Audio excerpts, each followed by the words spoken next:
There's a process there's to a do process everything. and spending time and sitting in front of a television and trying to read the paper and just going to cafes and listening to people and going out with your colleagues at night and just sitting there not understanding a freaking word, but just listening. And you can learn so much from people's faces and their hands and, writing down, what does that mean? And then people made fun of me. I was walking around always with my dictionary. And, what was that word you just said? And I'd write it in my little notebook and it, it turned out pretty well. How was the food culture over there when you arrived? Was it what you expected it to be or what you wanted it to be? I didn't have a whole lot of expectation. The reason why I went originally is because so many, looking at successful American chefs were either European by birth, had lived and worked in Europe, or had worked under European chefs in the United States. Right. So, it's like, why is that? All right, well, all I wanted to do is just go and see what all the hoopla more or less was about. So that's why I went, and that's why I said the plan was 6 months. I was just going to kick tires and look around, and I liked it so much. Yeah. And just the respect for the ingredient and the respect for the table and the importance of what a meal is and the importance of dining is an end game. It's not something you do on the way to the theater or something else. It's not, let's go have dinner before we do this. And no, we're going to go have dinner. Yeah, that's our thing.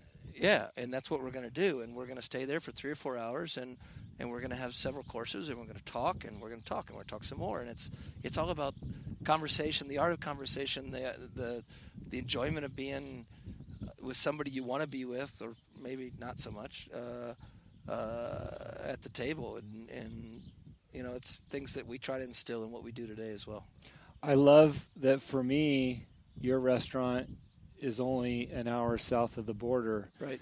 Because I feel like, obviously intentional from your side, is that you've incorporated that in what you guys do here, that this is about a meal as the end game.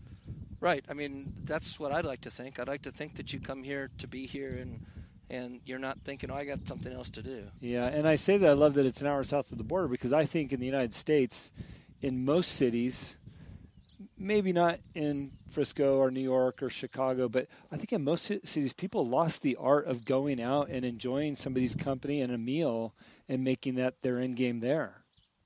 Well, I think that it depends on where you live. Like San Diego is a place where there's so many other things to do, which is, I think, why it makes, a higher-end food scene, and it makes professional sports teams and things like that much more challenging to really have success with, because you're competing with the beach and the golf courses and the surf and the beautiful weather and hiking in East County. And there's just so many other things that are available in Southern California that, in New York City, hey man, that's part of the culture. It's a different thing. Yeah.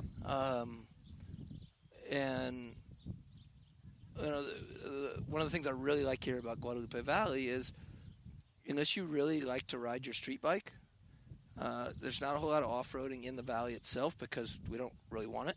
Yeah. But go over the ridge and it's all you can get, it's right? Everywhere.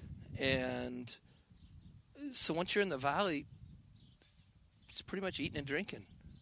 You're here for the wine culture. You're here for the food culture. You're here to enjoy the scenery, the weather. We have pretty much perfect weather. We wished we had a little more rain, but it's an amazing. You've been here when it's cold. You've been here when it's warm. It's still gorgeous, no matter what time of year it is. It's palatable, enjoyable. It's everything you could ever want in an experience. Sure. Right. Let me just touch on Europe a little bit more because I'm just fascinated, and I think people are. I come in here and I meet you for the first time, and I enjoyed a meal that you made, and you always wonder, like, how did this guy get to be what he is? How did he learn how to make this food in front of me that makes me go home and tell every single one of my friends they got to come here? And I realize that that's a part of your past, and I don't want to skirt over anything that you learned in Europe or what you can share with us about that, because I think it's fascinating how you got to where you're at today. What was your biggest takeaway from Europe? I mean, you were there for a long time. You probably worked for some great people. I was very fortunate to be next to some phenomenal chefs. My first really important stop was in a place called the Auberge de Lion d'Or, which is in Coligny, about 20 minutes on the Rive Droite, the east shore of Lake Geneva, outside of Geneva, like if you're driving to Evian. Two chefs who I respect, unbelievable. Tommy Byrne, who was born in Ireland but had lived, when I was there, 25 years, I think, in Geneva. So he had forgotten more English than I had learned. I'd learned French, so our conversations were really interesting. And then Gilles Dupont, who was from Annecy, France. If you think about Geneva, it's surrounded on all sides by France. So a lot of people, sort of like the Tijuana, San Diego thing, people cross the border to work. In Geneva is very, very similar.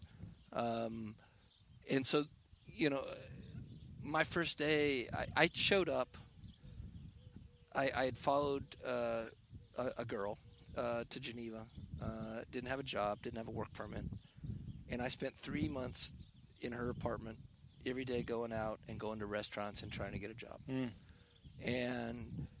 And everybody, my French was horrible, and I would say things like, je suis un cuisinier américain, which means I'm an American stove. Right? And that'll get you a job every time. Oh, heck yeah. And everybody would answer, sure. Come back with a work permit, and we'll hire you, no problem at all. So you go to the work permit place. They go, no, you have to be sponsored by a business to get the work permit. So it's like, okay. So finally I found out in the Lion d'Or that every Thursday, and the reason why I kept going back to the Lion d'Or is the Irish chef spoke English. Wow. So I knew I had a way to communicate with, because most of the time when I'd go into these places, I'd be talking to the chef and they'd have to call in a waiter or a waitress to translate. Yeah. Because either they didn't want to speak English with me or they just didn't speak English. Yeah, sure. And they weren't ever very good interviews. And I always walked out like feeling like I wanted to throw up because I wanted to work so bad. And I said, I don't need you to pay me. I just want to be here. Yeah. And ended up, I went to this first meeting with these chefs, and they talked to me, and they were very nice. And they said, but we can't hire you. I'm sorry, there's nothing. So I came back the next Thursday because I found out it was their meeting day. And I sat there in their bistro, had a cup of coffee waiting for them to finish their meeting. And then they'd get up, and I'd go up and I'd talk to them. I said, I told you I don't have a job for you. That's okay.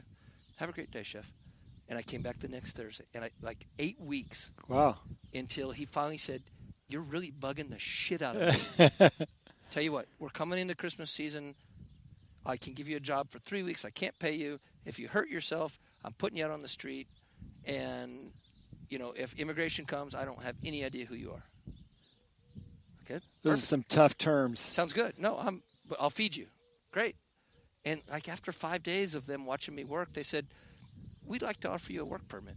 Wow. So then they sponsored my work permit. I ended up being with them for, I think the visa was 18 months. My first day of work, I walk in and Gilles Dupont calls me over and said, Drew, come over here. We're buying truffles. He spoke really good English. So this guy walks in with this basket that was probably 3 feet across, filled with the first winter truffles of the year. My mouth's watering. Right? And so the chef, and now he's teaching me this is how we buy them. So he picks up the truffle, and takes his paring knife, and cuts off a big piece and starts chewing on it. And he goes, no, I don't want that one. And he's giving me a piece as well. And then he picks up another one. Then he picks up, and then at the end he starts picking them based on what they look like. And we ate probably 100 grams of truffles each. Gosh. Trying to, and this is my first day, right? Yeah. I'm like, yeah. I love this job. The Eagles landed, right? And and went on. And then after like a year and a half there, now I can speak French. And now I was in charge of their garden. So many just really unbelievable things happened to me there. They sent me to work with Paul Bocuse. So I was a chef de partie with Paul Bocuse. Rest in peace, Monsieur Paul. And, that's like the Mac Daddy, right? Yeah. And so for me, that was something really extraordinary to see the discipline and the respect for the ingredient and the respect for tradition. There's no, if you asked a question why, I remember we did a mussel soup that we ended up pureeing everything at the end, but to make the mussel soup, you had to cut all the vegetables into really fine julienne, like strips. Yeah. And then me being a pragmatic American said, why are we cutting everything in a julienne if we're just going to puree it? Oh.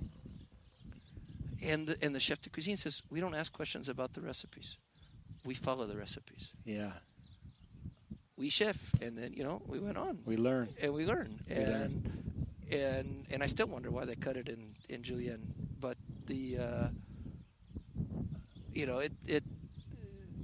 that's a house that, was unbelievable at the time. I mean, just for me to be able to have the chance to go through those kitchens is, there's no school like that in the world, right? Yeah, and listen, I know that some of these credentials are on your website of where you worked. Can you, just for our listeners, give us the credentials of those two restaurants, just so they understand the magnitude of where you've worked at? So the Lion d'Or, I think at the time had 17 points Gomio and 1 Michelin star. I think they made it up to 2 in like 19. Paul Bocuse, 3 Michelin stars. As far as I know, he's the longest running 3-star restaurant in Europe, in the world. Trois Gros is the second, I think, in Rouen. And then from there I went to work with Jacques Maximin in Vence, which is just up from Nice. What impressed me about Jacques Maximin is every morning I lived on the property, so I was the first one in the kitchen in the morning at 6-something, and there was the chef, Monsieur Jacques, cup of coffee, handwriting the menu for the day, every single day. And we changed the menu every single day, and he handwrote it. And what I thought was the most interesting is he didn't order. The market came to him. So he had been working with the same purveyors for so long that his butcher knew to give him the best that was there. His fisherman knew to give him the best of the day. The mushroom gatherer knew to bring him, just because the relationship was so extensive and had, all the purveyors were his friends. Yeah. Or had become his friends over the years he had the restaurant. And from there, I went and I had my first job as chef de cuisine, which was in a hotel just south of Hamburg. Had the honor, I guess, to be awarded a Michelin star my very first year on my own, which was not necessarily the goal. The goal was a full restaurant, and we earned a star, which I thought was pretty exceptional. And it's something that even still goes with me today. Yeah, absolutely. I tell everybody. Well, it's a little unfair because the star doesn't go with a chef and it doesn't stay with a restaurant, and Michelin doesn't rate Mexico, so it's unfair to say that I'm a Michelin star chef. Yeah. It's fair to say that at one point in my career I earned a Michelin star. Sure. Right? There's a big difference between the two. Yeah. Because the guys that are current Michelin star holders and all that, I mean, I respect those guys more than anything, and you have to give them their due because they're the guys that actually are holding, have the stars on the shoulders today. Yeah. And we don't use that in our marketing. Other people say that about me. We don't ever say it about ourselves. Yeah, got it. At what point, and we'll move out of Europe here in a second, but at what point were you in Europe and you just looked around and go, my God, I'm in Europe as a chef? I mean, there had to be a moment where you realized you have arrived in that world. I think it probably happened,